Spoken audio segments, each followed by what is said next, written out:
Lucy पर आ गया। और लुसी पर आ गया तो ही को नहीं गिरे। लुसी पर आ गया इतना तो मैं जानू।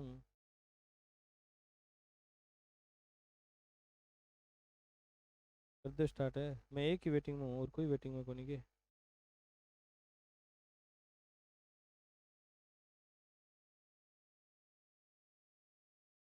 आई लिंक चलेगी कि और चलेगी।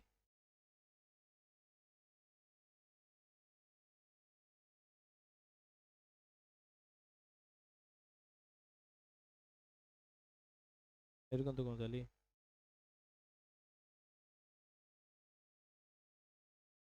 नमस्कार साथियों, कलाम क्लासेज में एक बार फिर से आपका स्वागत है। जल्दी से लाइव आ जाइए। सभी को राधे राधे, राम राम, नमस्कार, गुड मॉर्निंग।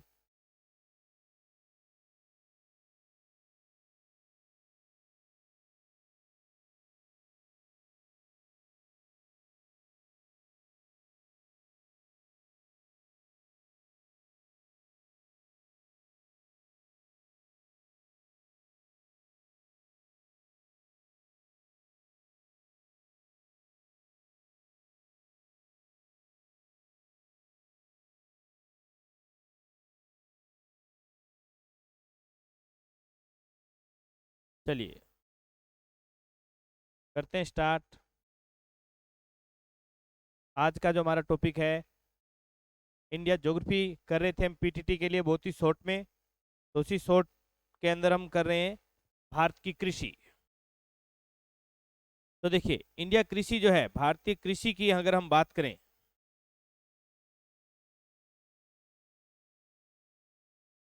तो भारत में कृषि की प्रत्येक 5 वर्ष कृषि गण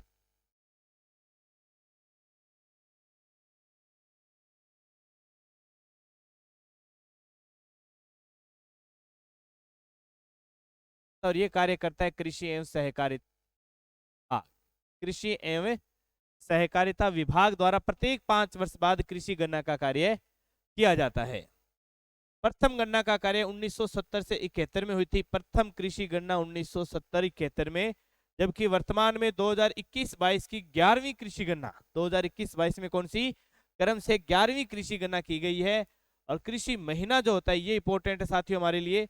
कृषि महीना भारत के अंदर हमेशा 1 जुलाई से, वर्ष जो है कृषि वर्ष 1 जुलाई से 30 जून का माना जाता है। 1 जुलाई से 30 जून तक हमारा कृषि वर्ष माना जाता है। और भारत के योजना आयोग ने भारत में कुल कृषि प्रदेश कितने बताए हैं? 15। अगर यहीं पर हम बात करते हैं राजस्थान की, तो राजस्थान में ये 10 कृषि जलवायु प्रदेश है, जबकि भारत में कितने हैं? 15 कृषि जलवायु प्रदेश है। बात करते हैं फसलों की, तो भारतीय कृषि में बुआई के समय के आधार पर, किसके समय के आधार पर? बुआई के समय के आधार पर भारतीय कृषि को बांटा गया है कितने भागों में? 3 भागों में। बुआई के समय के आधार पर भारतीय कृषि को 3 भागों में बांटा गया है। देखिए कौन कौन सी है। हम बोलते हैं हाड़ी और सावणी। हाड़ी और सावणी। सावणी 3 वर्ड का शब्द है, तो खरीफ भी 3 वर्ड का। सह से सावणी, सह से स्यालू।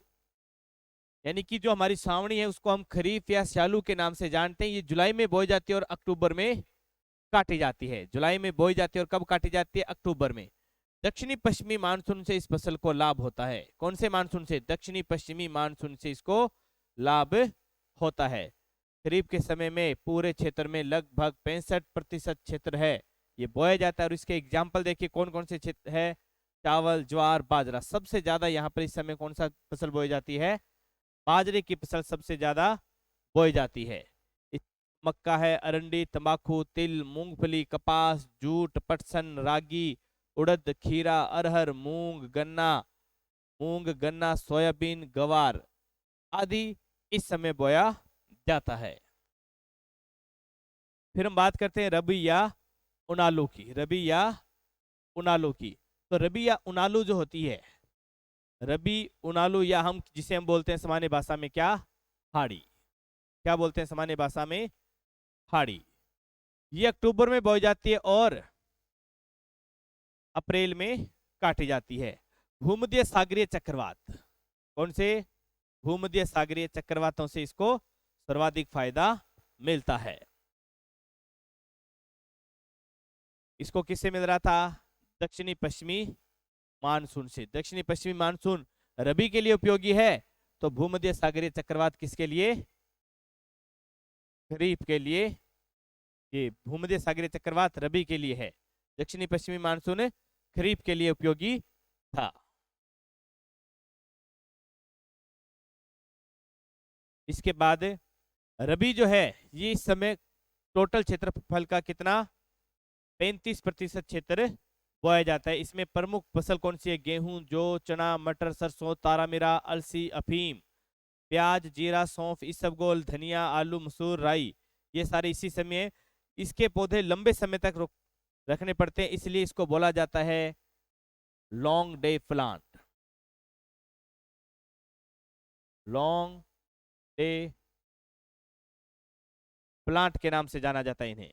इन्हें लॉन्ग डे प्लांट के नाम से जाना जाता है।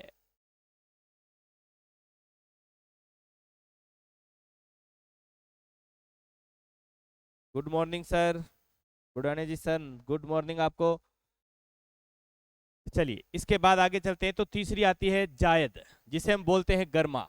क्या बोलते हैं जायद को? गर्मा। ये गर्मी में बोई जाती है, मार्च में बोई जाती है और जून तक, मार्च से जून तक काट ली जाती है। इसमें सारी सब्जियां आती है, तरबूज, खरबूजा, ककड़ी, खीरा, करेला, ये सारी सब्जियां जायद में आती है अपने यहाँ पर। फिर 2-3 शब्दावली आती है, गो चनी, गो चनी, गो गेहूं, जौ और चना, तीनों को मिलाकर बोते हैं साथ में, तो वो कहलाती है गोचनी। गेहूं और जौ को मिलाए तो गोजू, गेहूं को उठा दे और चना होगा तो वो बेजार कहलाता है। जबकि इंडिया मिक्स ये आटा है। ये क्या है? आटा। इसमें गेहूं, मक्का और सोयाबीन का आटा मिक्स किया जाता है। तो ये 4 शब्दावली है, गोचनी, गोजू, बेजार और इंडिया मिक्स। फिर चलते हैं आगे अपने।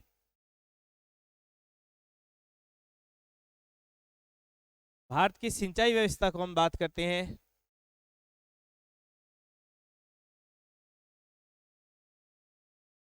सिंचाई व्यवस्था में देखिए सर्वाधिक सिंचाई कहां से होती है? हमारे पूरे भारत की हम बात करें तो सबसे ज्यादा सिंचाई जो होती है वो किससे होती है? कुएं और नलकूप। लगभग 61.58%। और कुएं नलकूपों से सर्वाधिक सिंचाई होती है कहां पर? उत्तर प्रदेश में। दूसरी होती है सर्वाधिक नहरों द्वारा, लगभग 24.54। और ये भी सबसे ज्यादा कहां पर होती है? उत्तर प्रदेश में। तीसरी तालाबों द्वारा 2.97 लगभग 3, और तालाबों द्वारा सर्वाधिक सिंचाई होती है तमिलनाडु। अब अन्य साधन जो है वो 10.91 लगभग 11% सिंचाई अन्य साधनों से होती है। जबकि पूरे भारत में सबसे ज्यादा सिंचित क्षेत्र पंजाब में और सबसे कम कहां पर है? मिजोरम के अंदर है। सर्वाधिक सिंचित क्षेत्र पंजाब में और सबसे कम है मिजोरम में।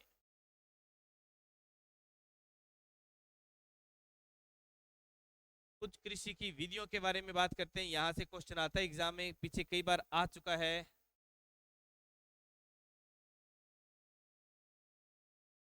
देखिए सेरिकल्चर, और ताकि स्पष्ट दिखाई दे आपको।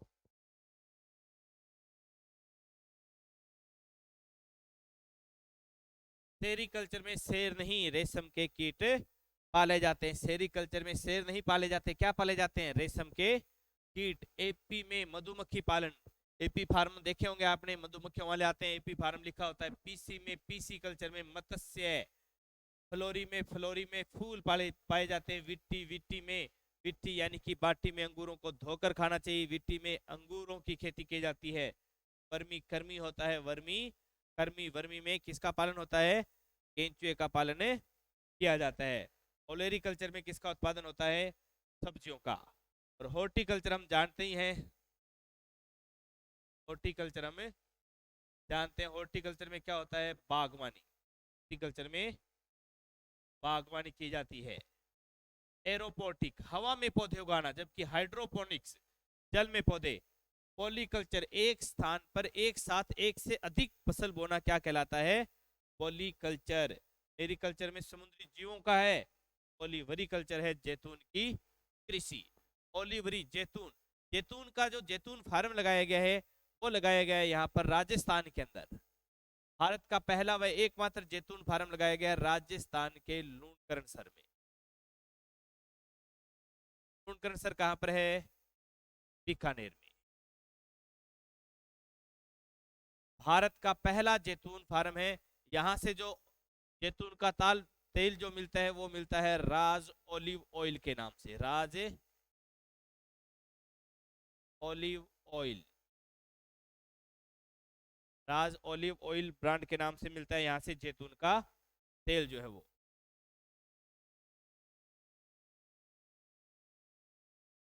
विज्ञान की कुछ शाखाओं के बारे में सारी नहीं करेंगे। विज्ञान की शाखाएं जो एग्जाम में पूछी जाती है, दिनों पीछे कई पेपरों में आ चुका है विज्ञान की शाखाओं के बारे में। तो देखिए, इसमें किसका सिक्कों का अध्ययन किया जाता है? हमारे काम किए है पोमोलॉजी, फलों का अध्ययन। पोमोलॉजी में फलों का। और ये क्वेश्चन पीछे वनपाल के अंदर आया था, इंट्रोलॉजी। इंट्रोलॉजी, इंट्रोलॉजी में किसका अध्ययन किया जाता है? वृक्षों एवं झाड़ियों का अध्ययन जो है वो क्या कहलाता है? इंट्रोलॉजी कहलाता है। जिरेंटोलॉजी क्या होता है? वृद्धावस्था का। जिरेंटोलॉजी वृद्धावस्था का अध्ययन है। हाँ भी, राम राम, गुड मॉर्निंग जो अभी आए हैं। पेडालॉजी, देखिए दो शब्द एक जैसे हैं। एक पेडालॉजी, एक ये भी याद रखना वैक्सीलोलॉजी। वैक्सीलोलॉजी में किसका? ध्वज का। वैक्सीलोलॉजी में किसका अध्ययन किया जाता है? ध्वज का। देखिए, एक पेडालॉजी है और एक पेडोलॉजी है।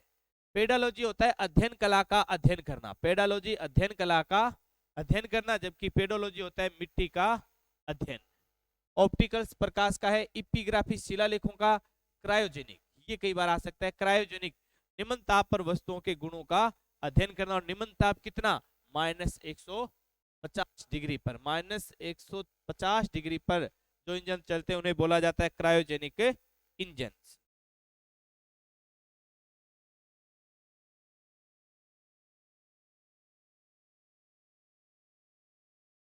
इसके बाद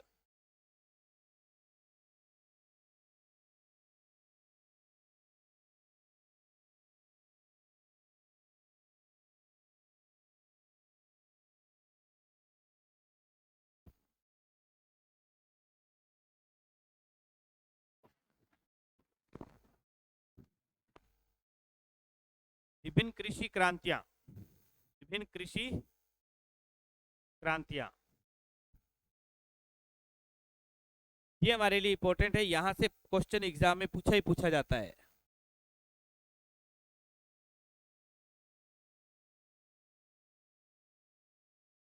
हरित क्रांति, हरित क्रांति का संबंध किससे है? खाद्यान्न उत्पादन से। हरित क्रांति का संबंध किससे है? खाद्यान्न उत्पादन से। और इसमें मुख्य रूप से दो खाद्यान्न, वैसे तो 6 फसलें रखी गई है, लेकिन मुख्य रूप से गेहूं और चावल। मुख्य रूप से कौन आ जाता है? गेहूं और चावल आ जाता है। डॉक्टर नॉर्मन ई बोरलॉन्ग, एक 43 साल का, 1943 में एक 43 साल का नॉर्मल बैठा बैठा आदमी बोर हुआ तो किसको जन्म दे दिया? हरित क्रांति को। एक 43 साल का नॉर्मल बैठा बैठा आदमी बोर हो गया तो उसने मेक्सिको के अंदर 1943 में नॉर्मन ई बोरलॉन्ग ने इसका हरित क्रांति का जनक है। जबकि भारत में इसका जनक कहलाता है MS स्वामीनाथन। MS स्वामीनाथन। श्वेत क्रांति, श्वेत क्रांति का संबंध है दुग्ध उत्पादन और इसके जनक है डॉक्टर वर्गीज कुरियन। डॉक्टर वर्गीज कुरियन ने एक ऑपरेशन चलाया था, ऑपरेशन फ्लड। ऑपरेशन फ्लड, ये जो ऑपरेशन फ्लड कार्यक्रम था, इससे राजस्थान में बढ़ावा मिला। किसको? डेयरी उद्योग को। किसको? डेयरी उद्योग को बढ़ावा मिला था। डेयरी उद्योग को बढ़ावा दिया गया था इसके कारण। नीली क्रांति का संबंध है मत्स्य उत्पादन से। ये इधर आगे भूरी क्रांति का संबंध है उर्वरक उत्पादन से। जबकि पीली क्रांति तिलहन, तिलहन में सबसे ज्यादा जो उत्पादन होता है वो किसका? सरसों। प्रोटीन क्रांति दालें, दलहन, और दालों में सबसे ज्यादा उड़द। कृषि, देखिए प्रोटीन, प्रोटीन तो सबसे ज्यादा सोयाबीन में, लेकिन फसलों की तो तो जमीन की पैदावार बढ़ाने के लिए सबसे ज्यादा जो बोई जाती है वो उड़द की दाल। कृष्ण क्रांति या इसको बोलते हैं काली क्रांति। कृष्ण क्रांति या कौन सी काली क्रांति का संबंध है किससे? पेट्रोलियम उत्पादन से। कृष्ण क्रांति या काली क्रांति का संबंध पेट्रोलियम से। लाल क्रांति टमाटर या मांस उत्पादन से, जबकि गुलाबी क्रांति झींगा मछली। बादामी क्रांति मसाला से, तो रजत क्रांति अंडा और रजत यानी कि सिल्वर। सिल्वर क्रांति का संबंध है कपास उत्पादन से। हरित सोना वहां से, इसी को अंग्रेजी में कर दिया हमने ग्रीन गोल्ड, तो चाय का उत्पादन। गोल्डन फाइबर क्रांति का संबंध है जूट से।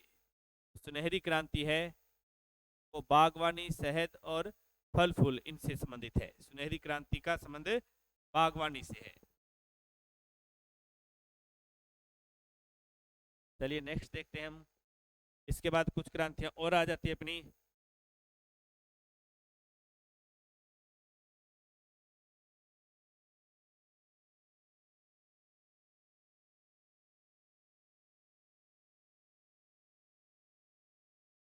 अमृत क्रांति।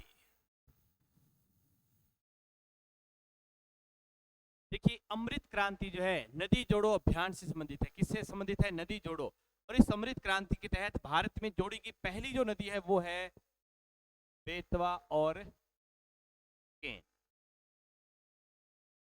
बेतवा और केन नदियों को इसके तहत जोड़ा गया है। जबकि गोल क्रांति का संबंध किससे है? आलू से। आलू गोल गोल होता है, गोल क्रांति आलू से। सनराइज क्रांति इलेक्ट्रॉनिक से है, तो दूसर क्रांति का संबंध सीमेंट उत्पादन से है। मूक क्रांति, मूक मूक मोटे, मुक्का मारोगे नाक पर तो नाक क्या हो जाएगा? मोटा हो जाएगा। तो मूक क्रांति का संबंध किससे है? मोटे अनाज से। ब्राह्मणी क्रांति का संबंध है भिंडी। तो सेफ्रॉन क्रांति का संबंध केसर, और ये भी कहां पर? जम्मू कश्मीर। हमारे लिए मोस्ट इंपोर्टेंट हो जाती है वर्तमान में सदाबहार क्रांति, क्योंकि जैविक खेती या जैव तकनीकी से कृषि करना, जैविक खेती करना, ऑर्गेनिक खेती करना, ये सारे किससे संबंधित है? सदाबहार क्रांति से। जैविक खेती, ऑर्गेनिक खेती, सभी का संबंध किससे है? सदाबहार क्रांति से है। इंद्रधनुष क्रांति का संबंध है सभी खाद्यान्न क्रांतियों को, सभी खाद्य देने से। क्रांतियां हो जाती है सारी। उसके बाद आते हैं फसलों के प्रमुख रोग।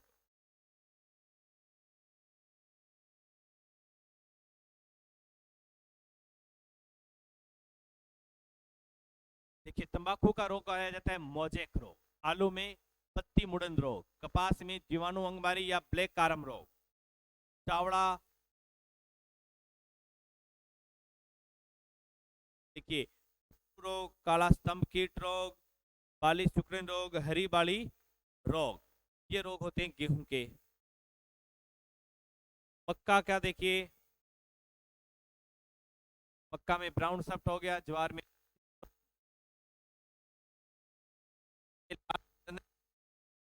ये पाया जाता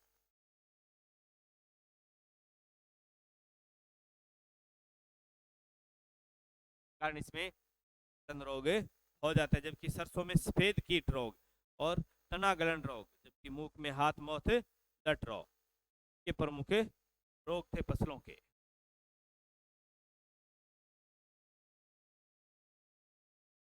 उसके बाद आता है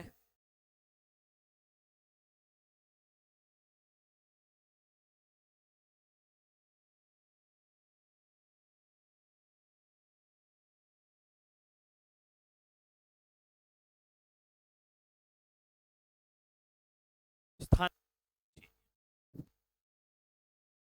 स्थानांतरित कृषि के नाम।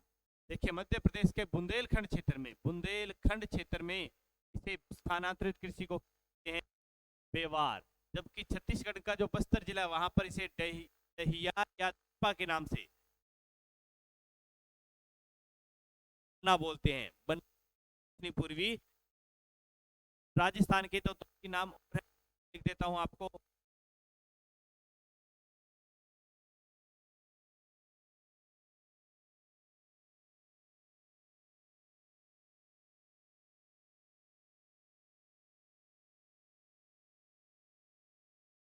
और सीधा आ जाए स्थानांतरित कृषि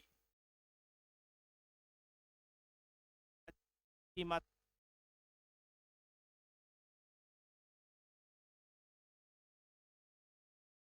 उड़ीसा और आंध्र प्रदेश, मेघालय, केरल और वह पश्चिमी कुमारी वह उत्तरी पूर्वी भारत में से क्या कहते हैं?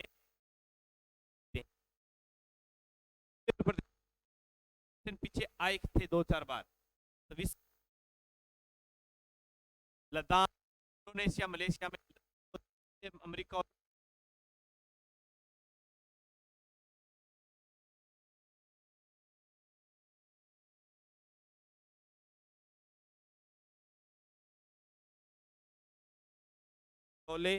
जाओ में हुमा, म्यांमार में तुगिया, श्रीलंका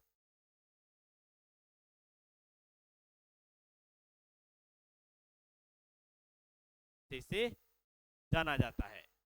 तो ये स्थानांतरित कृषि के नाम। इसके बाद कुछ प्रमुख संस्थान, अनुसंधान केंद्र। अनुसंधान केंद्रों का काफी ट्रेंड चल रहा है, इसलिए मैंने कुछ प्रमुख अनुसंधान केंद्र आपके सामने रखे हैं। इसमें देखिए, केंद्रीय चावल अनुसंधान केंद्र। चावल अनुसंधान केंद्र कहां पर है? चावल की करेंगे तो आवाज कैसी आएगी? कटक। चावल की क्वालिटी चेक करनी है तो आवाज कैसी आएगी? कटक। तो कटक ओडिशा में है। ओडिशा में है राष्ट्रीय चावल अनुसंधान केंद्र। तंबाकू अनुसंधान केंद्र कहां पर है? राजमुंद्री में। तंबाकू अनुसंधान केंद्र राजमुंद्री। आलू, आलू की सब्जी बनाओगे तो सबसे अच्छा कॉम्बिनेशन किसका होता है? शिमला का। किसका होता है? शिमला मिर्च। तो आलू अनुसंधान केंद्र है शिमला, हिमाचल प्रदेश। कृषि अनुसंधान संस्थान जो है वो नई दिल्ली में, जबकि गन्ना है कोयम्बटूर में संस्थान है ये। चीनी तकनीक संस्थान कानपुर में। नारियल वाला दक्षिण में जाएगा कसरगोड़ा। और जूट वाला पश्चिम बंगाल में। तो डेयरी अनुसंधान केंद्र ये भी काम का, डेयरी अनुसंधान केंद्र राष्ट्रीय डेयरी हरियाणा में पड़ता है। तिलहन वाला है तो हैदराबाद। सोयाबीन मध्य प्रदेश में, तो सोयाबीन कहां पर है? इंदौर में। तो राष्ट्रीय सरसों अनुसंधान केंद्र की पड़ता है। अब आते हैं एक एक फसल पर। ये जो फसलों से संबंधित सामान्य बातें थी वो हो जाती है यहाँ पर कंप्लीट अपनी। इसके बाद आते हैं एक एक फसल के ऊपर।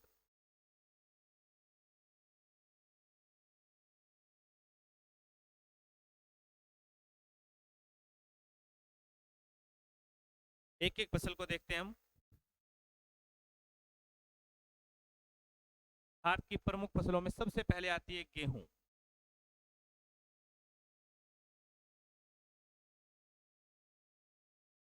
देखिए, गेहूं की बात करें अगर हम, के बाद का स्थान आता है भारत, रूस और फिर यूक्रेन। यूक्रेन को क्या कहा जाता है? का कटोरा। भारत में सबसे ज्यादा उत्तर प्रदेश, पंजाब, हरियाणा और 5वां स्थान आता है राजस्थान का। और भारत में सबसे ज्यादा प्रति हेक्टेयर पंजाब में होती है, इसलिए भारत में अन्न का कटोरा किसको कहते हैं? आप कि प्रमुख किसने? सोना। हमारे लिए गेहूं सोना है। सरबती, सोनेरा, मैक्सिको का अर्जुन, ये सारे की सारी किसकी किस्में हैं? चंपारण। ये नाम अच्छे से याद कर लेना, चंपारण, सोनालिका, अर्जुन, कोहिनूर, नूर, ये गेहूं की प्रमुख है।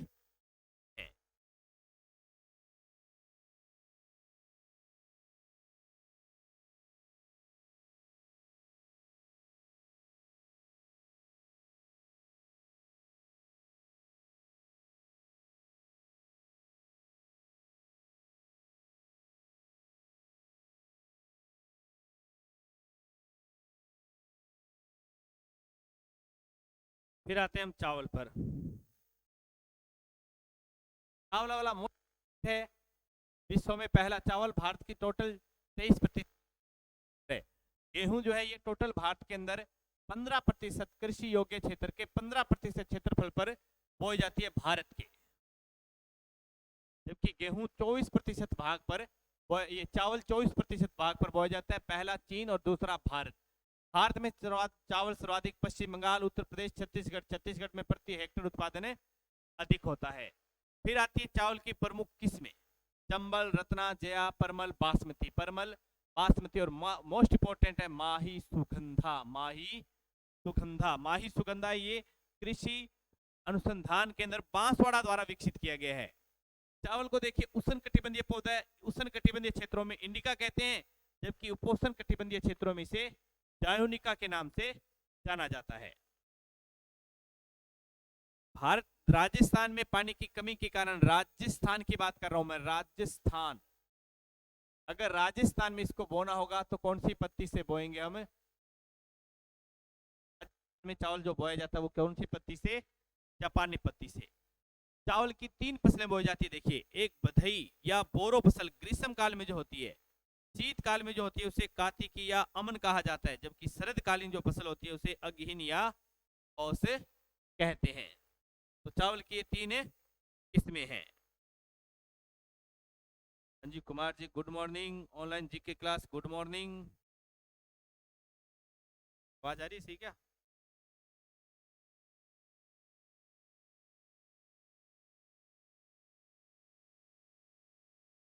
इसके बाद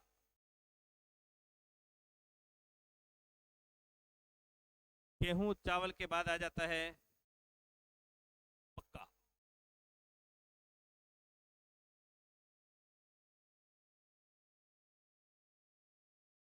मक्के का उत्पादन विश्व में सबसे ज्यादा अमेरिका, चीन, ब्राजील और चौथा स्थान किसका है? भारत। भारत में मक्का सबसे ज्यादा कहाँ होता है? कर्नाटक में।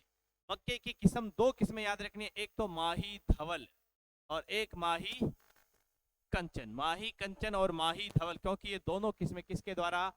कृषि अनुसंधान केंद्र बांसवाड़ा द्वारा विकसित की गई है। मक्के की पत्ती से साइलेज नामक चारा बनता है और ये दुधारू पशुओं के लिए बहुत ही उपयोगी है।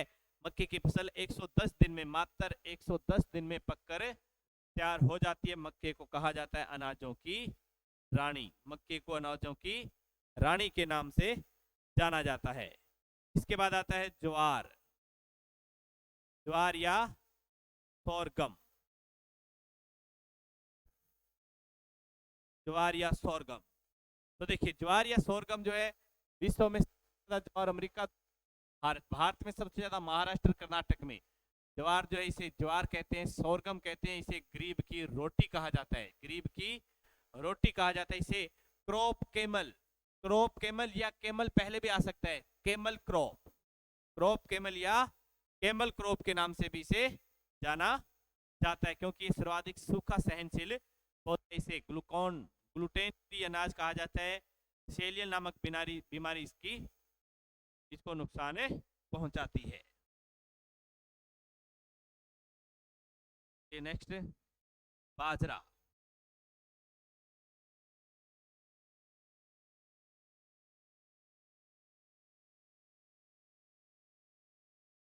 बाजरा उत्पादन विश्व में पहला स्थान किसका? भारत। भारत में किसका? राजस्थान का। जो जो जो जो वहां लगेगा जहां जनसंख्या ज्यादा है। क्षेत्रफल में बड़ा है रूस, तो रूस में सबसे ज्यादा। भारत का स्थान 20वां। जो वहीं जौ का पानी वहीं लगता है जहां जनसंख्या ज्यादा होती है, क्योंकि जौ से क्या बनता है? जौ से माल्ट, और माल्ट जो होता है उससे बियर बनाई जाती है, और बियर कहाँ ज्यादा लगेगी? जहां जनसंख्या ज्यादा। भारत में सर्वाधिक जनसंख्या कहाँ पर है? उत्तर प्रदेश। राजस्थान में कहाँ पर है? जयपुर में। तो राजस्थान में जयपुर, भारत में उत्तर प्रदेश। और भारत में 20 साल की उम्र में सारे बियर का पानी, जौ का पानी पीते हैं।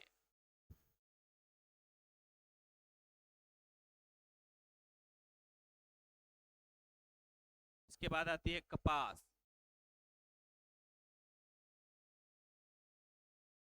देखिए कपास जो है, कपास क्षेत्रफल की दृष्टि से देखें तो सबसे ज्यादा बोई जाती है कहां पर? भारत में। लेकिन उत्पादन सबसे ज्यादा चीन, और दूसरा स्थान किसका है? भारत का है। इसी प्रकार भारत के अंदर बात करें तो क्षेत्रफल में सबसे ज्यादा बोई जाती है महाराष्ट्र में। क्षेत्रफल में सबसे ज्यादा कहां बोई जाती है? महाराष्ट्र में। लेकिन उत्पादन गुजरात में सबसे ज्यादा, दूसरा स्थान महाराष्ट्र, और फिर मध्य प्रदेश है। कपास को सफेद सोना या बढ़िया के नाम से भी जाना जाता है। कपास को सफेद सोना या बढ़िया भी कहते हैं। जबकि अमेरिकन कपास राजस्थान में गंगानगर हनुमानगढ़ में होती है। अमेरिकन कपास गंगानगर हनुमानगढ़ में बोई जाती है। मूंगफली गरीब का मेवा, मूंगफली गरीब का मेवा, गरीब का मेवा। विश्व में प्रथम देश है अमेरिका और उसके बाद स्थान आता है भारत का। भारत में सबसे ज्यादा मूंगफली होती है गुजरात, और गुजरात में प्रसिद्ध है कहाँ की मूंगफली? राजकोट की। उसके बाद तमिलनाडु और कर्नाटक। इसकी प्रमुख किस्म है बंबई बोल्ड। राजस्थान में मूंगफली होती है लूणकरण सर, बीकानेर में। लूणकरण सर बीकानेर। इसे कहा जाता है राजस्थान का राजकोट। इसे कहते हैं राजस्थान का राजकोट, लूणकरण सर बीकानेर को मूंगफली उत्पादन के कारण। गन्ना, अभी हम गन्ने की बात कर ही रहे थे। गन्ने का विश्व में ब्राजील और फिर भारत, भारत में उत्तर प्रदेश और महाराष्ट्र। इसको जो नुकसान पहुंचा रहा है वो कौन सा? पायरिला कीड़ा, जिसके कारण इसमें लाल सड़न रोग हो जाता है। जहां गन्ना अधिक होता है वहां पर चीनी भी अधिक होती है। तंबाकू, तंबाकू, जो लोग तंबाकू खाते हैं वो अंधे हो जाते हैं। जो लोग तंबाकू खाते हैं वो अंधे हो जाते हैं। देखिए अंधे हो जाते हैं यानी कि आंध्र प्रदेश में ज्यादा होता है, और चीन में, चीन वाले देखे नहीं, आंखें खुलती नहीं है, मिर्ची आंखों वाले, चीन सबसे ज्यादा। दूसरा स्थान किसका आता है? भारत। भारत में सबसे ज्यादा अंधे हो जाएंगे आंध्र प्रदेश, गुजरात, और अंधे होकर गुजर जाएंगे गुजरात, और फिर बाहर जाएंगे बिहार। इसकी दो प्रमुख किस्में हैं, निकोटिना टुबेकम और निकोटिना राष्ट्रिका। निकोटिना टुबेकम और निकोटिना राष्ट्रिका तंबाकू अनुसंधान केंद्र है राजमुंदरी। अभी हमने पढ़ा था राजमुंदरी। जो लोग तंबाकू खाते हैं वो राज रखते हैं इस बात को, राजमुंदरी। भारत में सबसे पहले 1508 में पुर्तगालियों द्वारा लाया गया था तंबाकू का पौधा जो है वो।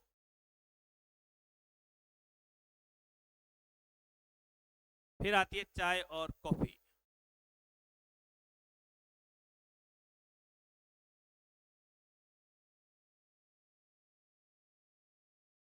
देखिए चाय चीन में होती है। चाय कहां पर होती है? चीन में। चाय सर्वाधिक होती है चीन। चीन के बाद दूसरा स्थान है भारत। भारत में पूर्व से पश्चिम की ओर चाय का उत्पादन बढ़ता जाएगा। असम, असम से इधर आए पश्चिम बंगाल, पश्चिम बंगाल से और इधर आए तमिलनाडु, और तमिलनाडु से इधर गए केरल। तो असम में सर्वाधिक, फिर पश्चिम बंगाल में उससे कम, तमिलनाडु में उससे कम, और केरल में उससे कम। सर्वाधिक चाय असम में होती है। और पश्चिम बंगाल का जो दार्जिलिंग है वहां की चाय पूरे विश्व में प्रसिद्ध है। सबसे उत्तम किस्म की चाय जो कहां से मिलती है? दार्जिलिंग पश्चिम बंगाल से ही। कहवा या कॉफी, विश्व में पहला स्थान ब्राजील, दूसरा भारत। और ब्राजील में कॉफी के खेतों को फजेंडा कहते हैं। क्या कहते हैं? फजेंडा। भारत में पहला स्थान है कॉफी का कर्नाटक। कर्नाटक का कुर्ग जिला, कर्नाटक का कुर्ग जिला जो है वहां की कॉफी सबसे प्रसिद्ध है। कर्नाटक के कुर्ग जिले की कॉफी सबसे प्रसिद्ध है। विश्व में सबसे महंगी कॉफी है कर्नाटक के कुर्ग जिले की। इसकी प्रमुख किस्में अरेबिका और रोबस्टा है। जबकि एक विश्व की सबसे महंगी कॉफी जो होती है वो होती है लुबेट।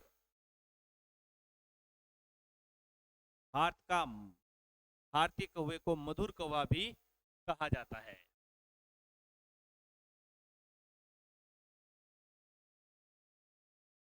के बाद आता है जूट, पटसन और सरसों राई।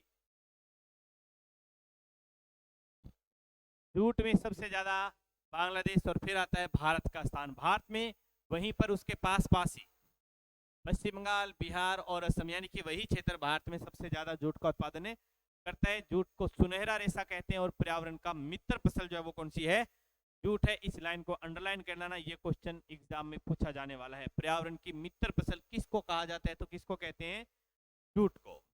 अरंडी, विश्व में भारत और भारत में गुजरात। सरसों और राई, विश्व में भारत और भारत में राजस्थान, और केंद्रीय सरसों अनुसंधान केंद्र कहां पर है? सेंवर भरतपुर में है, सेंवर भरतपुर में है। फिर आता है रेशम।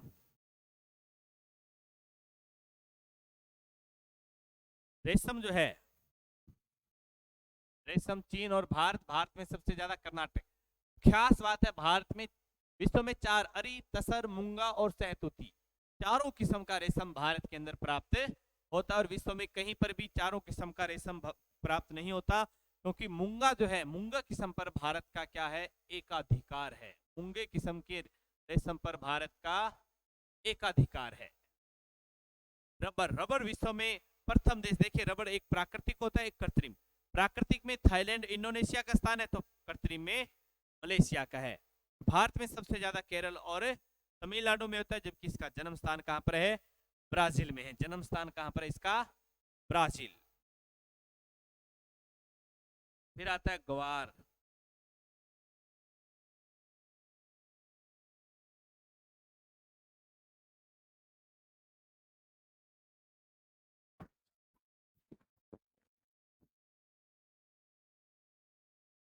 ग्वार सबसे ज्यादा भारत, भारत में सबसे ज्यादा राजस्थान। किसमें आया, याद रखने की, दलहन। दलहन विश्व में भारत, भारत में मध्य प्रदेश, मध्य प्रदेश में से याद रख लीजिए। और दलहन उत्पादन को क्या कहते हैं, प्रोटीन क्रांति। अभी हमने पढ़ा था प्रोटीन क्रांति का संबंध किससे है, दलहन। और ये दालें जो है, अधिकांश दालें रबी में बोई जाती है, हालांकि कुछ दालें खरीफ के अंदर भी बोई जाती है।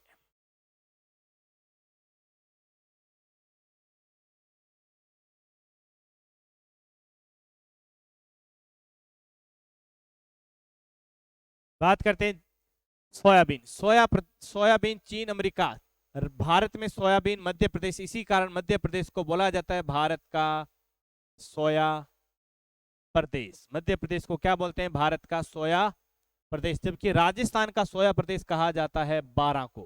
बारां को राजस्थान का सोया प्रदेश कहा जाता है। चना विश्व में भारत, और भारत में कहां पर, मध्य प्रदेश में। जबकि चना एशिया की सबसे बड़ी चना मंडी, एशिया की सबसे बड़ी चना मंडी जो है, ये है नौहर में। एशिया की सबसे बड़ी चना मंडी है नौहर। नौहर कहां पर है, हनुमानगढ़ में। हनुमानगढ़ राजस्थान में।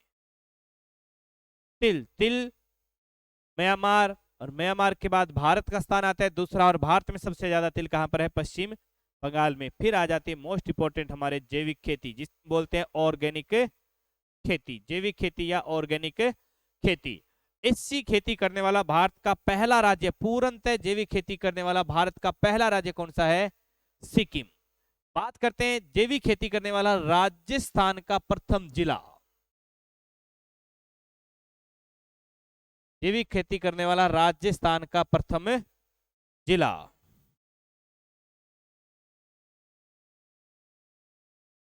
अरे शॉर्ट वीडियो क्यों मेरा घर उजाड़ रहे हो, कि आई लव यू बोलोगे, मैडम जी देख लेंगे तो क्या करेंगे, मेरा घर क्यों उजाड़ रहे हो। Good morning.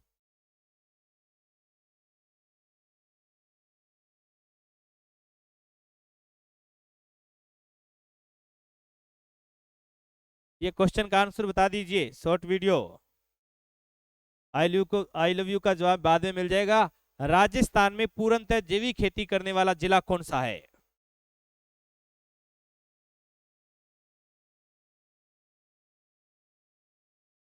राजस्थान में पूर्णतः जैविक खेती करने वाला जिला कौन सा है।